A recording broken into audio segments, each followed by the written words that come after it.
Buongiorno a tutti, guardate che meravigliosa giornata su Sayonara. Mi avete chiesto in molti perché hai preso la barca a vela, non solamente per andare a vela, ma anche per fare qualche pescata. E oggi, stanotte ho dormito in barca, quindi mi sono svegliato proprio all'alba precisa. E oggi vi porto su una secca, proviamo a fare una tecnica di pesca particolare. L'obiettivo è la tracina molto molto grande. Questi pesci sono buonissimi e sono anche molto pericolosi, però oggi proveremo a pescarli. Da soli fare questa operazione non è proprio semplicissimo, soprattutto perché non conosco ancora bene la barca. Comunque mollo le trappe di prua, che sono quelle cime che mi tengono legato davanti. Le assicuro alle barche a fianco in modo da recuperarle agevolmente, mollo quelle di poppa e siamo pronti a partire. Andiamo. Ora qui la manovra non è proprio facilissima perché il mio posto è davvero stretto e mi devo tenere con le mani ai candelieri della barca a fianco. E non riesco a fare la manovra neanche in un solo colpo e per questo devo anche dare una poderosa retromarcia.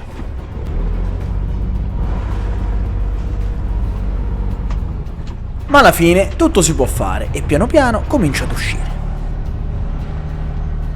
Eccoci qua. Eccoci qua, da soli non è semplicissimo uscire, però alla fine ci si riesce. La mattina è sempre incredibile. Ora tolgo lo spray hood che sta qui, rompe solo un po' le scatole, poi metto l'autopilota, c'è anche quel venticello giusto, vediamo se metto tutte e due le vele o solamente una, e poi andiamo sul posto di pesca in perfetto silenzio e tranquillità. Silenzio e tranquillità che vengono rotti da strane barchettine che procedono a tutta velocità nel porto. Ho dimenticato di attaccare l'autopilota, speriamo che la barca non vada a sbattere a nessuno.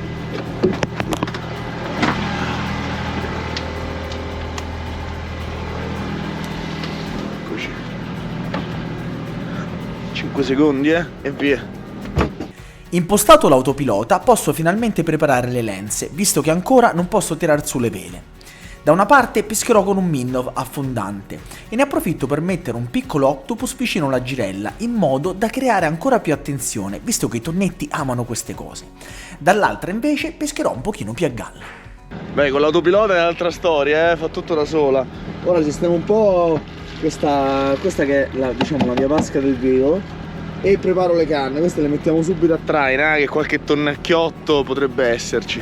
Per raggiungere il posto di pesca devo fare un bel po' di strada e ovviamente durante il tragitto proverò a pescare qualche tonnetto. Ma prima ovviamente devo tirare su le vele. Con qualche piccola difficoltà riesco finalmente a tirare su anche la randa e posso così spegnere il motore e godermi il silenzio del mare. E ora piano piano me ne vado verso il punto buono e sto pescando con una filosa di raglu e dall'altra parte invece un minnow della Decathlon con la palettona. Ho suonato il clacson per sbaglio e potrebbe mangiare qualcosa, vediamo. Intanto mo faccio colazione, l'autopilota ci porta nel punto di pesca. Qua gli diamo una sessantina di metri, di là ne diamo una cinquantina, a galla e a fondo. Ma proprio mentre faccio colazione qualcosa all'improvviso mangia. Ho preso qualcosa.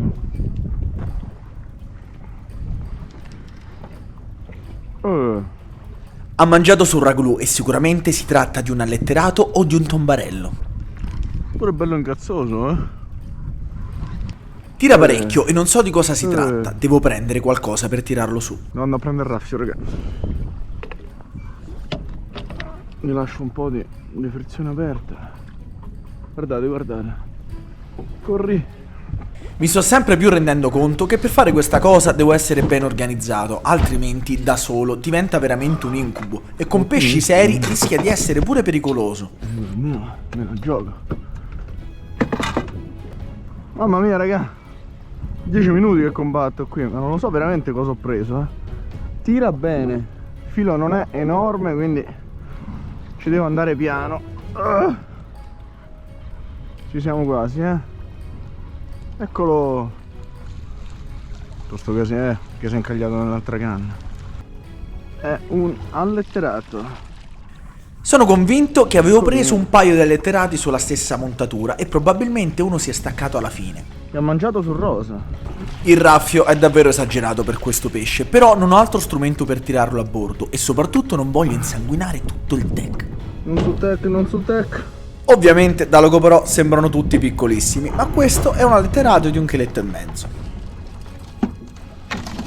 Non male. Il primo pesce preso su Sayonara, un bel alletteratino, è piccoletto, poveraccio. Però, diciamo, ha fatto la sua figura, si era incagliata questa canna con l'altra canna. Quindi che ho fatto? Ho lasciato il rapola qui, ho recuperato tutto il filo e poi soltanto alla fine poi l'ho rimesso, perché sennò si crea un intreccio clamoroso. Non è enorme, è un pesce piccolino, però danno soddisfazione. Io sono convinto che avevano abboccato più di uno e poi recuperando uno si è slamato. In più mi trainavo pure quell'altra cima, quindi alla fine pure quell'altra canna, quindi sembrava che avessi preso un mostro. La cosa buona della barca a vela è che ora lo pulisco direttamente e poi lo mettiamo in frigo, così non si rovina. Tanto il frigo è acceso da stanotte. Si è pulito subito, è anche buono da mangiare. L'alletterato non è sicuramente il pesce più buono del mondo, tuttavia se si dissangua e si pulisce subito ha un sapore molto più gradevole. E con la barca ho la fortuna praticamente di avere una casa galleggiante e posso fare di tutto, pulirlo con l'acqua dolce e soprattutto metterlo in frigo. Il primo pesce di Sayonara, un alletteratino, sono contentissimo. La cosa bella della barca a vela, me l'avete anche chiesto, perché ti sei comprato una barca a vela? Tu che ami andare a pesca? Beh, innanzitutto perché si può vivere il mare, poi vi faccio un video proprio specifico. Ma poi perché vedete, ha mille comodità. Ora ho preso il pesce, l'ho pulito, l'ho messo sotto, c'è l'autopilota, non c'è rumore. È una figata pazzesca. E mentre si va nel posto di pesca, vedete, si pesca con tutta tranquillità. Ho tutto quello che serve. Però bello, vedete, il rosa e il ragulò funzionano sempre. Il sole è uscito, comincia a fare caldo e il vento è pienamente in poppa mentre io mi dirigo verso il punto di pesca e a un certo punto vedo qualcosa di strano in mezzo al mare. Mentre navigo ho trovato una roba in mezzo al mare, ora mi sa che chiamo la guardia costiera.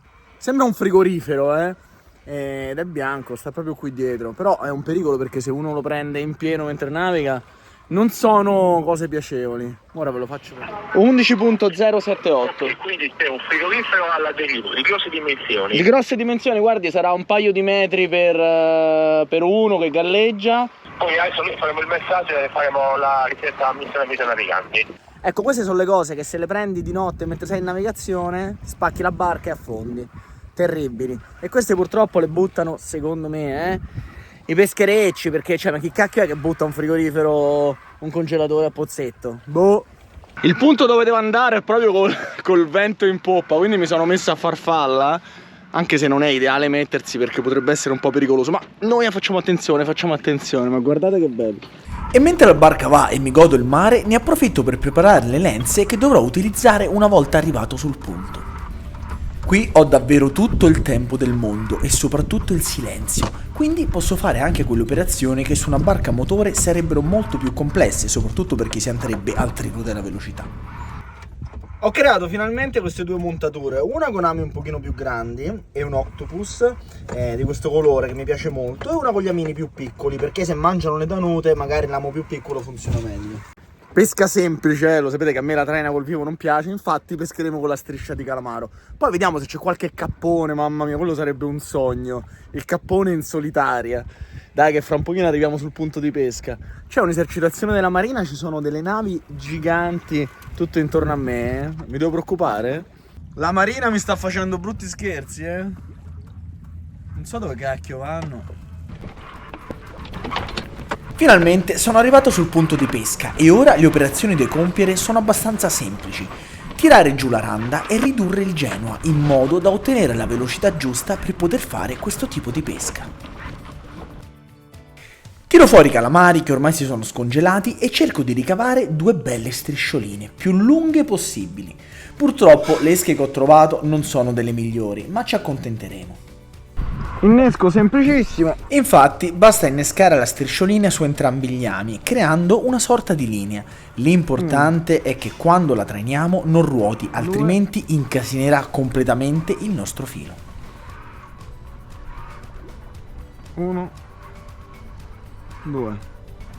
L'idea è quella di creare una sorta di pesce che nuota in difficoltà. Poi, quando il predatore si avvicina, capirà che è commestibile e lo mangerà perché comunque il calamaro ha un ottimo sapore e soprattutto un ottimo odore. Utilizziamo un piombo guardiano per mandare tutto sul fondo, perché è fondamentale che la nostra strisciolina lavori molto vicino al fondo. Ok, mettiamo pure l'altra. Two is better than one. Certo ci vorrebbe il calamaro fresco, però non ce l'abbiamo. Ci siamo, 2 canne in pesca. Ho ridotto veramente all'osso la vela, quindi sono a 1,5 nodi, 1,4 nodi, che va bene come velocità sia per le tracine che per i capponi. Vediamo un attimino se riusciamo a beccare il punto buono. Ora piano piano ci stiamo andando, una sorta di scarroccio veloce, senza rumore però. C'era qualcosa, eccolo. Dopo qualche minuto qualcosa attacca la canna di destra, però non ci rimane e niente, e neanche va più a mangiarla. E nulla, la canna di destra non si muoverà più, ma su quella di sinistra qualcosa attacca di nuovo l'esca. Eccola. In questo caso giocate con il pesce, dategli un po' di filo, fate ondeggiare il piombo su e giù in modo che l'esca si muova e lui venga attratto. Ecco, c'è. È pure un bel pesce, eh? Attenzione. Io non so cosa ho preso, eh? Sembra un bel pesce. Tira il ragazzo. Forza e coraggio, con lo strallo in mezzo, un paterazzo in mezzo, non so se vedete qualcosa. Non ci credo. Guardate che cacchio di scorfano. È bellissimo. No. Guardate che roba.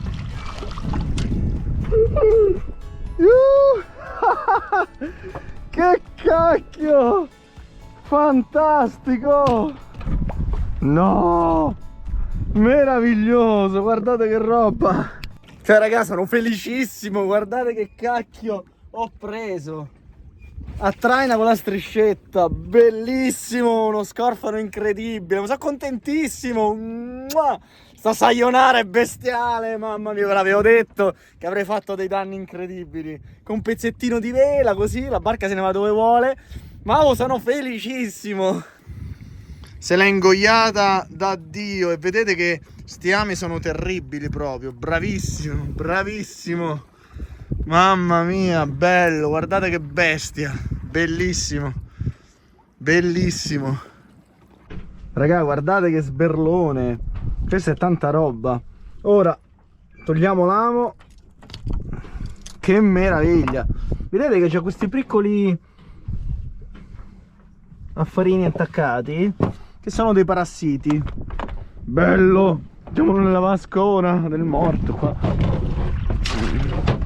Via.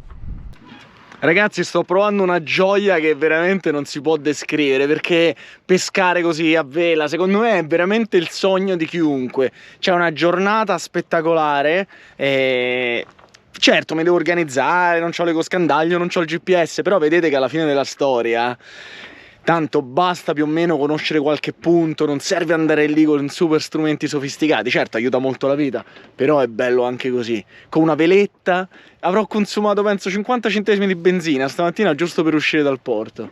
Sono veramente... non mi ammazza nessuno proprio adesso. Guardate che spettacolo, c'è quel mostro lì, il tonnetto nel frigo, fra un po' me ne devo andare, però sto piano piano prendendo le misure, visto che con questa trainetta, certo che un calamaro un po' migliore mi avrebbe fatto piacere, perché una strisciolina più lunga gli piace ancora di più, e questi purtroppo sono i calamari dell'Indo-Pacifico, qui bisognerebbe pescarli, usarli come esca, ma di tutta la catena alimentare poi diventa un casino. Rimandiamo subito giù, tanto non c'è bisogno di rinnescare perché la strisciolina era perfetta. Ora mi segno pure il punto di questo scorfanello. Allora io che sono terribile, visto che bisogna aspettare un pochino, mi metto a fare due lavoretti qui con la carta vetrata. Visto che bisogna aspettare e ho un sacco di lavoro da fare, ne approfitto per scartavetrare alcuni legni, che sono veramente in condizioni pessime. Ecco, questo momento rappresenta me stesso in pieno, la voglia di fare 100 miliardi di cose e non fermarmi mai, pur di completare qualche lavoro.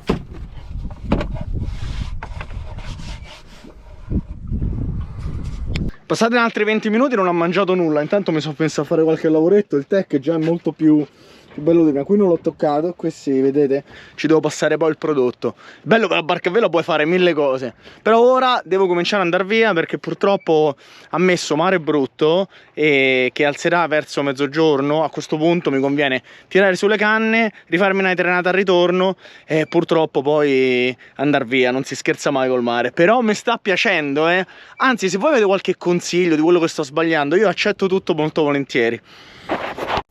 E così, dopo aver recuperato le canne, tiro di nuovo sulle vele e sono pronto a tornarmene a casa prima che arrivi il mare mosso. Comunque ho scoperto due cose. La prima, che l'autopilota sono i soldi meglio spesi proprio della mia vita. E la seconda, che non prenderei una barca a motore ma neanche se me la regalassero. Guardate qua che spettacolo. Guardate, cioè...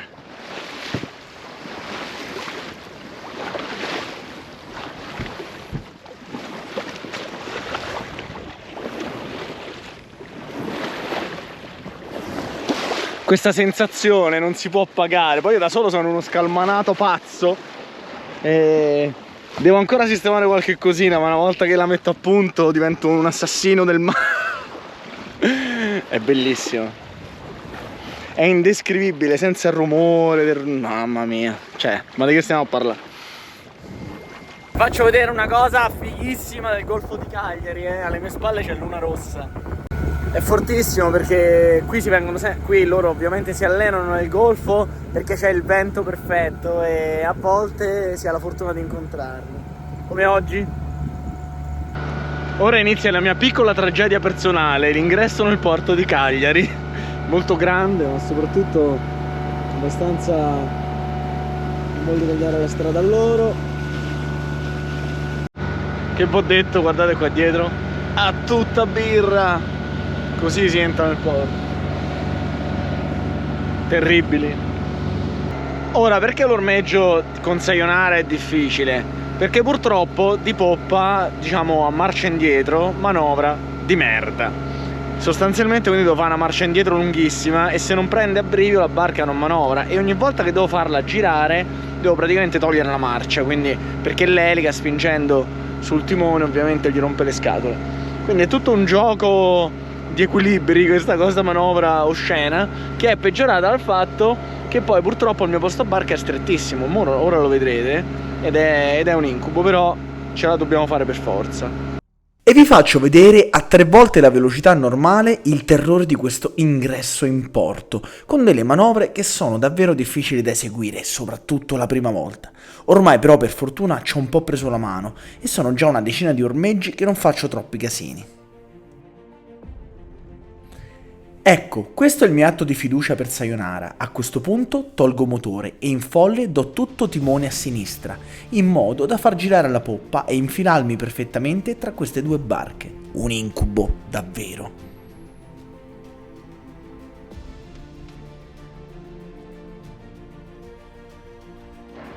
Avete visto? Sembra un ormeggio impossibile e lo è, no scherzo, però all'inizio veramente ho sudato per farlo. Il problema è che sono molto vicino tra le barche, però avete visto, bisogna calcolare bene gli abbrivio, col vento è più difficile e alla fine si può fare. Oggi vi ho portato in una mia... Comunque oggi vi ho portato in una mia avventura con Sayonara e ho giusto una delle prime perché poi saranno molto più belle, più complesse, andrò sott'acqua col gommone, vi farò vedere insomma un sacco di cose. Mi raccomando, se il video vi è piaciuto un like, iscrivetevi al canale e noi ci vediamo alla prossima avventura. Ciao!